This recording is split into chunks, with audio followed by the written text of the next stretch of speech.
Lecture Histoire, Alice au pays des rêves. Alice était de retour au pays des merveilles, mais elle ne reconnaissait plus rien. Tout avait changé depuis sa dernière visite. Les fleurs avaient perdu leur couleur, le chapelier fou était devenu sage et la reine de cœur avait disparu. Alice se demandait ce qui s'était passé. Elle décida d'explorer ce nouveau monde pour retrouver ses amis et comprendre ce qui avait causé ces changements.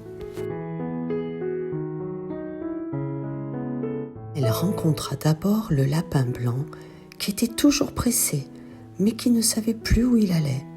Il lui dit que la reine de cœur avait été enlevée par un mystérieux personnage appelé le roi des cauchemars, qui régnait sur le pays des rêves.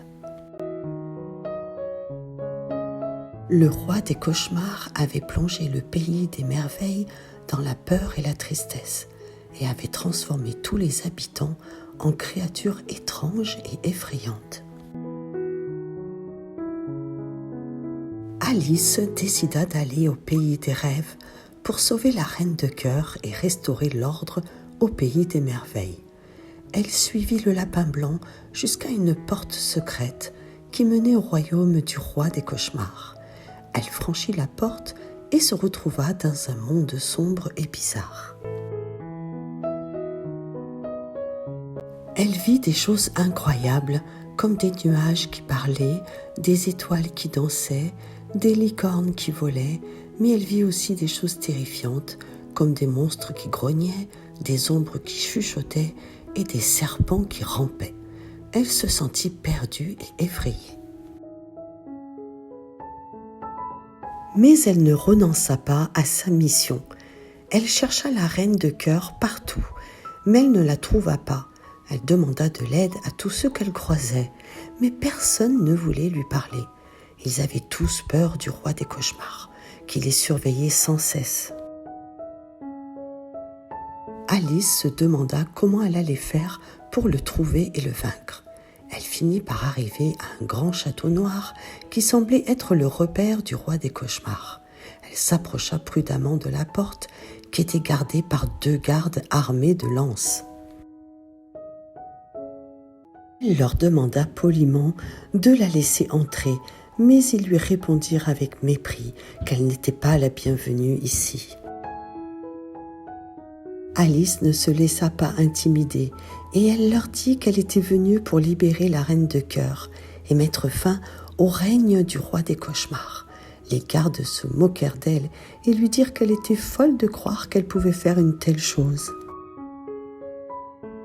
Ils lui dirent que le roi des cauchemars était le maître absolu du pays des rêves et qu'il avait le pouvoir de contrôler les esprits de tous ceux qui y entraient.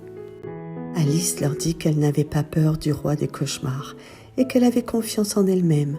Elle leur dit qu'elle avait déjà vécu beaucoup d'aventures au pays des merveilles et qu'elle savait comment faire face aux situations difficiles. Elle leur dit qu'elle avait un atout secret dans sa poche, une montre à gousset qui lui permettait de voyager dans le temps. Elle sortit la montre de sa poche et la montra aux gardes qui furent étonnés de voir un tel objet. Alice leur dit qu'elle allait utiliser la montre pour remonter le temps, jusqu'au moment où le roi des cauchemars avait enlevé la reine de cœur et qu'elle allait l'empêcher de faire son coup. Les gardes ne crurent pas à son histoire et lui dirent qu'elle mentait. Alice leur dit qu'elle allait leur prouver qu'elle disait la vérité. Elle ouvrit la montre et appuya sur un bouton. Aussitôt, elle disparut sous les yeux ébahis des gardes qui restèrent bouche bée.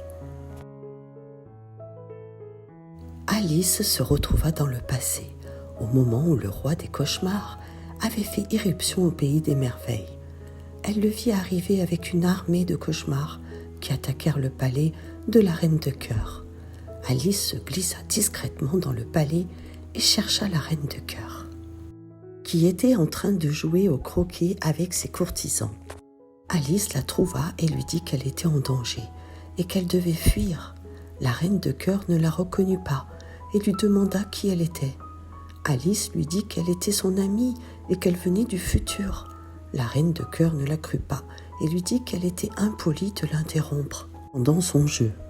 Alice insista et lui dit qu'elle n'avait pas le temps de discuter et qu'elle devait la suivre. La reine de cœur refusa et lui ordonna de partir. Alice n'eut pas le choix et la prit par la main en la tirant vers la sortie. La reine de cœur se mit à crier et à se débattre en appelant ses gardes. Alice réussit à sortir du palais avec la reine de cœur, mais elle se retrouva face au roi des cauchemars, qui les attendait avec un sourire maléfique.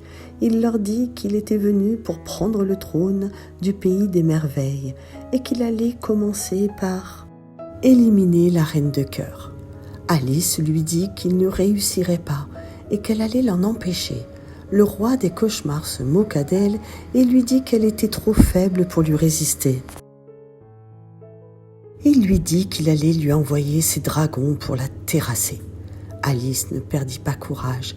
Elle se souvint qu'elle avait encore sa montre à gousset et qu'elle pouvait s'en servir pour changer le cours des événements. Elle ouvrit la montre et appuya sur un autre bouton. Aussitôt, elle fit apparaître un énorme gâteau et les dragons commencèrent à déguster le gâteau sans se soucier d'Alice. Le roi des cauchemars fut surpris par ce qui arrivait. Il était vaincu. Alice profita de sa confusion pour s'enfuir avec la reine de cœur en courant vers la porte secrète qui menait au pays des rêves. Elle franchit la porte et se retrouva dans le présent, où elle vit que tout avait changé. Le pays des merveilles avait retrouvé ses couleurs, le chapelier fou avait retrouvé sa folie et la reine de cœur avait retrouvé son trône. Alice vit que ses amis étaient heureux et reconnaissants envers elle. Elle leur raconta son aventure et leur dit qu'elle avait vaincu le roi des cauchemars. Ils furent émerveillés par son histoire et la félicitèrent pour son courage et son ingéniosité. Ils lui dirent qu'elle était la véritable héroïne du pays des merveilles et qu'ils l'aimaient beaucoup. Alice fut touchée par leurs mots et leur dit qu'elle les aimait aussi. Elle décida de rester un peu plus longtemps au pays des merveilles pour profiter de ses amis et de ses merveilles. Elle se dit qu'elle avait vécu une nouvelle aventure extraordinaire qui resterait gravée dans sa mémoire. Elle prit le thé avec tous ses amis du royaume et ils firent la fête toute la journée. Elle se dit aussi qu'elle avait appris une leçon importante. Il faut toujours croire en soi-même et ne jamais avoir peur de ses rêves.